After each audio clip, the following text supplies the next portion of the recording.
Now they're in Houston, but Giannis and company come out with a win. Yeah, first and foremost on that, Antetokounmpo played 28 minutes, fouled out in the game, had a 30-point triple-double, 30, 13, and 11. And when he fouled out, they were only up 6, so it's not like this game, and this ended up being a 6-point game, and they were up 6 when he fouled out in the fourth quarter. And he didn't like the call, and he wanted his coach to challenge it.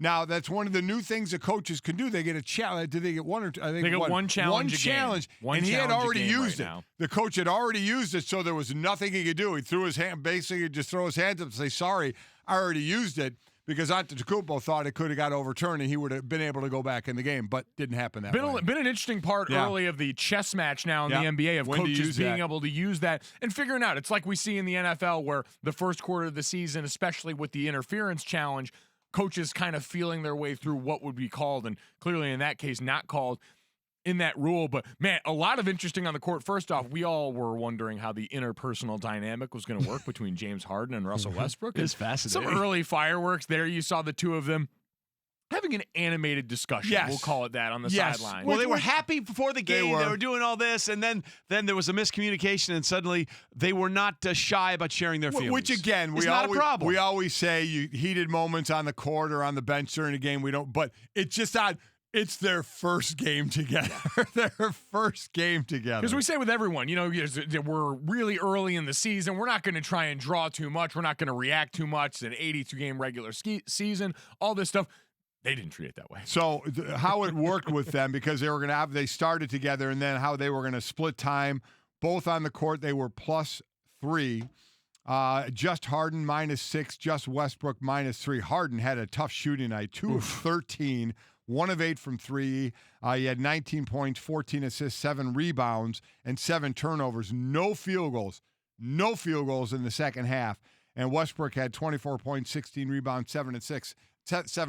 Harden was very truthful after, and I thought said the right thing. He said, "Listen, I can get any shot I want. Yeah. Give credit to Milwaukee. Yeah, they did. Give credit to them. Not that I had an off night, which certainly can happen, but give credit to what they were doing on the court." Right. And look, we won't dive too much in this because your favorite head coach, Mike D'Antoni, basically said, "Hey, we're not going to win all 82 games. Now we'll try and win 81." Putting it to bed a little bit.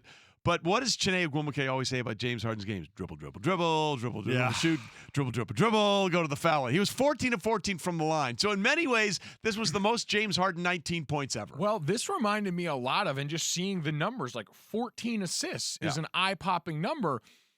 And then you remember before we had the James Harden MVP season, it was James Harden sliding over to point guard for the first time in Mike D'Antoni's offense. And it was the most productive he's been as a distributor. And the reason the sideline interaction with him and Russ is funny is because you kind of wonder how this is going to go. Like, remember when Chris Paul tried to challenge, he wasn't a good enough player now to come at James Harden like that. And we heard about some of that friction.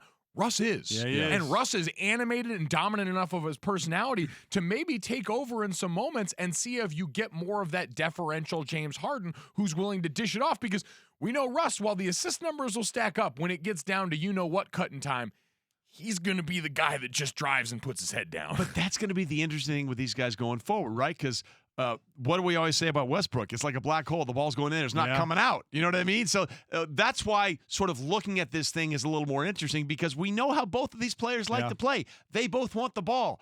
You only get one, and they got to try and get both of those guys involved. Congratulations to Antetokounmpo, by the way. Fouled out. Only played 28 minutes. Still had a triple-double. And the Antetokounmpo-ettes had to finish that game, and they put it away in fashion. Thanks for watching ESPN on YouTube. For more sports, highlights, and analysis, be sure to download the ESPN app. And for live streaming sports and premium content, subscribe to ESPN Plus right now.